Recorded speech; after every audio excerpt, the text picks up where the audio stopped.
बहुत समय पहले की बात है।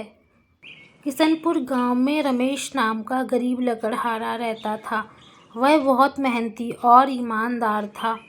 रमेश प्रतिदिन जंगल जाता और वहां से लकड़ी काटकर बाजार में बेचता था। लकड़ी काटने से उसको जो भी धन मिलता उसी से उसका गुजारा चलता था। पर यह इतना भी आसान नहीं था। सुनो जी, तुम और कोई काम क्यों नहीं करते हो? इससे हमारा सही से गुजारा नहीं होता है। क्या करूं भाग्यवान, और कोई काम ही नहीं मिल रहा है।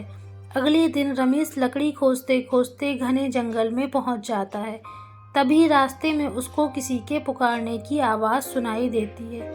रमेश पास जाकर देखता है तो उसे एक जलपरी दिखाई देती है। कृपया मेरी मदद करो, मैं बहुत दिनों से बीमार हूँ। लेकिन भला मैं तुम्हारी मदद कैसे कर सकता हूँ, तुम तो एक जलपरी हो। इसी जंगल में कुछ दूर मील एक गुफा है। उस गुफा के अंदर जादुई गुलाब का फूल है। उसे लाकर मुझे दे दो, जिससे मैं बिल्कुल ठीक हो जाऊंगी। रमेश जलपरी की बात मान लेता है और फूल लेने के लिए चल देता है। जैसे ही वह उस गुफा की ओर चलता है, कुछ समय चलने के बाद वह उस गुफा में पहुंच जाता है। रमेश गुफा के अंदर जाता है। जैसे ही रमेश फूल तोड़ने वाला होता है, उसमें से एक मोटा जिन निकलता है। मूर्ख मानव, तुम यह जादुई फूल नहीं ले जा सकते जब तक तुम मेरे 2 प्रश्नों के उत्तर नहीं देते। यदि तुमने मेरे दोनों प्रश्नों के गलत उत्तर दिए तो मैं तुम्हें मार डालूंगा, और यदि तुमने मेरे दोनों प्रश्नों के सही उत्तर दिए तो तुम ये फूल ले जा सकते हो। रमेश कहता है, ठीक है, पूछो अपने प्रश्न। जिन्न पूछता है, पहला प्रश्न, वह कौन है जिसके पास कभी तो दर्जन कपड़े होते हैं और कभी एक भी नहीं? रमेश सोचता है, फिर बोलता है, मशीन। कभी इसके पास दर्जन कपड़े होते हैं और कभी एक भी नहीं होते।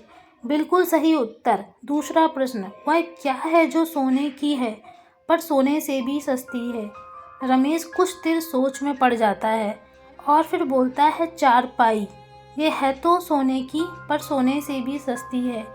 जिन्न रमेश की बात सुन के बहुत खुश हो जाता है। बोलता है कि तुमने मेरे सभी सवालों का सही उत्तर दिया है, तो अब तुम ये फूल ले जा सकते हो। यह कहकर जिन्न वहाँ से चला जाता है और रमेश फूल लेकर सीधा परी के पास आता है। जलपरी, ओ जलपरी, अपना जादुई फूल ले लो। जलपरी उसे मदद के बदले में सोने के उपहार दे देती है और वहाँ से चली जाती है। रमेश उन सोने के सिक्कों से बहुत अमीर हो जाता है और फिर वह अपनी जीवन हंसी खुशी से गुजारने लगता है।